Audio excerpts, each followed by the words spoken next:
السلام عليكم ورحمة الله وبركاته. الحمد لله والصلاة والسلام على رسول الله وعلى آله وأصحابه أجمعين أما بعد. Amr bin ഔഫ് അൽ മുസ്നി റളിയല്ലാഹു തആല അൻഹു ഉദ്ധരിക്കുന്ന ഹദീസിൽ റസൂലുള്ളാഹി സ്വല്ലല്ലാഹു അലൈഹി വസല്ലം അവിടുന്ന് പറഞ്ഞു, മൻ അഹ്യ സുന്നത്തൻ മിൻ സുന്നതി فعمل بها الناس كان له مثل أجر من عمل بها لا ينقص من أجورهم شيئا ومن ابتدع بدعة فعمل بها كان عليه أوزار من عمل بها لا ينقص من أوزار من عمل بها شيئا.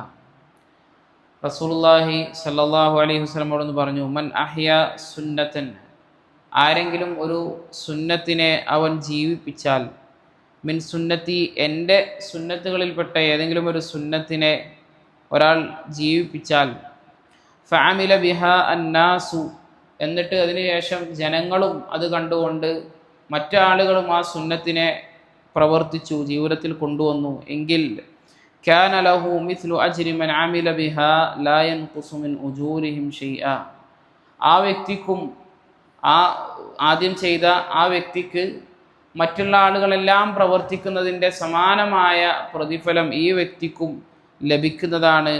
അങ്ങനെ ലഭിച്ചു എന്നതിൻ്റെ പേരിൽ മറ്റുള്ള ആളുകളുടെ പ്രതിഫലങ്ങളിൽ നിന്നും ഒന്നും അല്ലാഹു സുബ്ഹാനഹു വ തആല കുറക്കുകയില്ല എന്ന് പറഞ്ഞു. നമുക്കറിയാം, നബി സല്ലല്ലാഹു അലൈഹി വസല്ലമ തങ്ങൾ ഒരുപാട് നമ്മുടെ ജീവിതത്തിൽ പാലിക്കേണ്ടുന്ന സുന്നനുകളെ സംബന്ധിച്ച്, ചര്യകളെ സംബന്ധിച്ച് നമുക്ക് പറഞ്ഞു തന്നിട്ടുണ്ട്.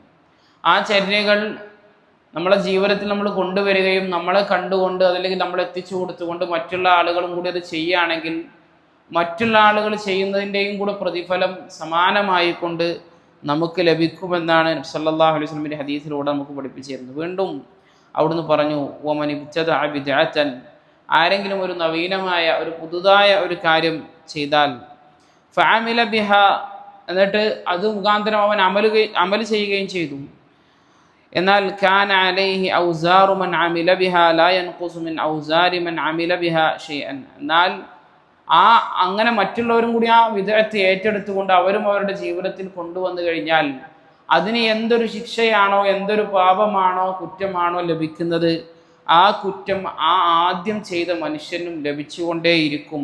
അവരുടെ തെറ്റുകുറ്റങ്ങളിൽ നിന്നും, അതായത് പിന്നീട് ചെയ്യുന്നവരുടെ തെറ്റുകുറ്റങ്ങളിൽ നിന്നും ഒന്നും തന്നെ കുറയുകയോ ഉണ്ടാവുകയില്ല എന്നാണ് റസൂലുള്ളാഹി സ്വല്ലല്ലാഹു അലൈഹി വസല്ലം ഹദീസിലൂടെ നമുക്ക് പഠിപ്പിച്ചു തരുന്നത്. നമുക്കറിയാം, ഷിർക്ക് കഴിഞ്ഞു കഴിഞ്ഞാൽ ഏറ്റവും ദീനുൽ ഇസ്ലാം വളരെ ഗൗരവത്തോടു കൂടി ഉണർത്തിയ ഒരു തിന്മയാണ് ബിദ്അത്ത് എന്ന് പറയുന്നത്. റസൂലുള്ളാഹി സ്വല്ലല്ലാഹു അലൈഹി വസല്ലം എല്ലാ ഖുതുബകളിലും അവിടുന്ന് പ്രധാനമായിക്കൊണ്ടും ആമുഖ ഭാഷണത്തിൽ ഉൾപ്പെടുത്തിയ ഒരു കാര്യമാണ്, എല്ലാ നവീനമായി ഉണ്ടാകുന്ന കാര്യങ്ങളും, എല്ലാ പുതുതായി ഉണ്ടാകുന്ന കാര്യങ്ങളും അതെല്ലാം ബിദ്അത്താണ്. അത് നല്ല കാര്യമെന്നോ ചീത്ത കാര്യമെന്നോ ഒന്നുമില്ല, എല്ലാം ബിദ്അത്താണ്. ആ ബിദ്അത്തുകളെല്ലാം ദലാലത്തുമാണ്, ആ ദലാലത്തുകളെല്ലാം നരകത്തിലേക്കുമാണ് എന്ന് വളരെ കൃത്യമായിക്കൊണ്ട് റസൂലുള്ളാഹി സ്വല്ലല്ലാഹു അലൈഹി വസല്ലം പഠിപ്പിച്ചാണ്. ഒരാൾ സിനാ ചെയ്താലും ഒരാൾ കള്ളു കുടിച്ചാലും അതിനേക്കാളേറെ ഗൗരവമുള്ള കാര്യമാണ് ഒരാൾ ദീനുൽ ഇസ്ലാമിൽ ബിദ്അത്തുകൾ ചെയ്യുക എന്നുള്ളത്. അപ്പോൾ അതുകൊണ്ട് വളരെ ഗൗരവത്തോടുകൂടി നമ്മൾ നോക്കിയിരിക്കേണ്ടത് ഒരു മേഖലയാണ് നമ്മുടെ ദീനിൽ റസൂലുള്ളാഹി സ്വല്ലല്ലാഹു അലൈഹി വസല്ലം അവിടുന്ന് പഠിപ്പിക്കാത്ത കാര്യങ്ങൾ നമ്മുടെ കർമ്മങ്ങളിലും അതുപോലെ നമ്മുടെ നിത്യജീവിതത്തിലൊക്കെ വരുന്നുണ്ടോ എന്നുള്ളത് നമ്മൾ ഗൗരവത്തിൽ എന്ത് ചെയ്യണം, ശ്രദ്ധിക്കണം. നമുക്ക് പ്രത്യേകിച്ചും ഈ റജബിലൂടെയാണ് നമ്മൾ കടന്നു പോയിക്കൊണ്ടിരിക്കുന്നത്. നമുക്കറിയാം, ഈ ജനുവരി 17 പൊതുവായി കൊണ്ട് പ്രഖ്യാപിച്ചു മിഅ്റാജ്, റജബിൽ 27 മിഅ്റാജിൻ്റെ നോമ്പാണ്, അതെല്ലാവരും നോൽക്കണം എന്നൊക്കെ പറഞ്ഞുകൊണ്ട് അന്ന് ചെല്ലേണ്ടുന്ന ദിക്റുകൾ, അന്ന് ചെല്ലേണ്ടുന്ന ചെയ്യേണ്ടുന്ന നിസ്കാരങ്ങൾ എന്ന് പറഞ്ഞുകൊണ്ട് പല രൂപത്തിൽ എന്ത് ചെയ്യാണ്, ആളുകൾ പ്രചരിപ്പിക്കുകയാണ്. നമ്മൾ മനസ്സിലാക്കേണ്ടത് റസൂലുള്ളാഹി സ്വല്ലല്ലാഹു അലൈഹി വസല്ലമ തങ്ങളോ അവിടുത്തെ സഹാബാക്കളോ 3 കർണിൽപ്പെട്ട 3 തലമുറയിൽപ്പെട്ട സച്ചരിതരായ സലഫുകളോ ഒരാൾക്കും തന്നെ ഇന്നീ പ്രചരിപ്പിക്കുന്ന രൂപത്തിലുള്ള ഒരു അമലും എന്തില്ല, പരിചയമില്ല. മാത്രമല്ല റസൂലുള്ളാഹി സ്വല്ലല്ലാഹു അലൈഹി വസല്ലമ തങ്ങളുടെ മിഅ്റാജ് നടന്നത് അത് റജബിലുമല്ല എന്നുള്ളത് പണ്ഡിതന്മാർക്ക് അഭിപ്രായമുള്ള കാര്യമാണ്. അതുകൊണ്ട് നമ്മൾ എന്ത് ചെയ്യുക, അത്തരം ബിദ്അത്തുകളിൽ നിന്ന്, അത്തരം നവീനമായി ഉണ്ടാകുന്ന കാര്യങ്ങളിൽ നിന്ന് പൂർണ്ണമായും വിട്ടു നിൽക്കാൻ വേണ്ടി നമ്മൾ ഓരോരുത്തരും ശ്രദ്ധിക്കുക.